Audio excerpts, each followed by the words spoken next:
All right, so welcome back to Ravenwood Acres, and today we're going to do something a little different. I'm going to talk about, as you see there in the title, the word of the year, or my word for the year.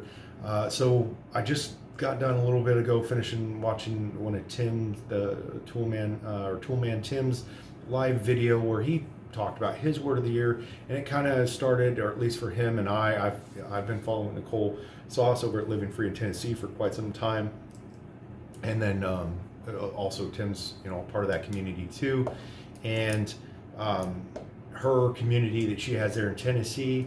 One of her group members kind of came up with this and is, kind of made it a thing. And I like the idea. We always talk about resolutions and this thing. And Tim was talking about not setting resolutions, but setting goals, because that's the way you kind of avoid. As soon as you fail at one of your resolutions, you just I screwed that up, and you move on. So his word was invest, which is kind of one of the words I'd brainstormed. But before I get into telling you, I got to tell you a little bit of backstory for me, so that it'll make sense to you. So for one, I'm almost 20 years now as a member of the U.S. Army, getting ready to get out here in about a year and a half ish, and so I've been doing the stuff the Army has. It's called a transition assistance program. And, it's a bunch of different workshops and some other things. Helps you kind of like figure out what options are available. And I'm a planner, so I definitely have already been planning, and I have some ideas of what sector I can go work in, or what sector I want to work in the civilian sector. And that's kind of my option A. And then B would be maybe something a little less demanding, maybe pays less, but between that and my pension from the service, I would be able to have enough time to work an entrepreneur route. And then option C, which I have a short window on an investment property, that if I could pull it off, I might be able to pull option C, where I go straight out of the service into the entrepreneur route. But that's going to require me to put myself in some uncomfortable situations. Yeah, and that's my word, because I could use growth, because that's what it is, but I feel like I grow no matter what.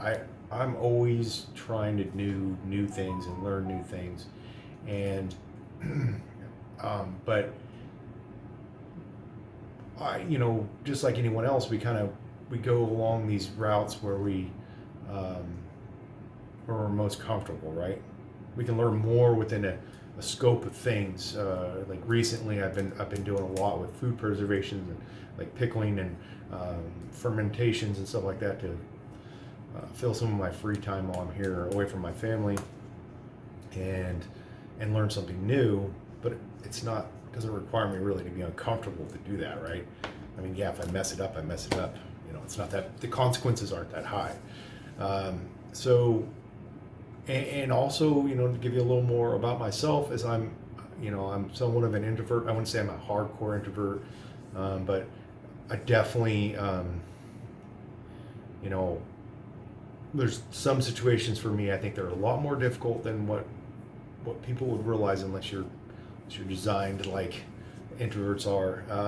So yeah, I'm really going to have to, to make this happen over the next 12 months, whatever path, whatever are those options, basically. And believe me, there's sub options, there's contingency plans for contingency plans.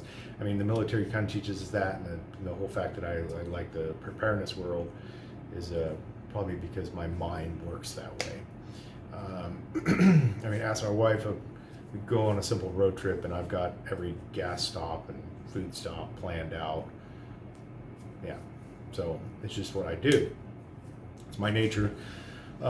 So to get out there and talk to people, investors, to make some business deals potentially, it's going to require me to get uncomfortable.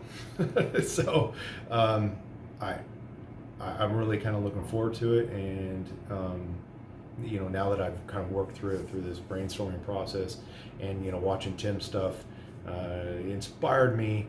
Oh, by the way, like I said, if you like the preparedness stuff, if you like some of my review type videos of gear and equipment and stuff like that, you You might love Tim's channel because obviously he talks a lot about tools. He's got a handyman business, and he talks about preparedness stuff, entrepreneur stuff.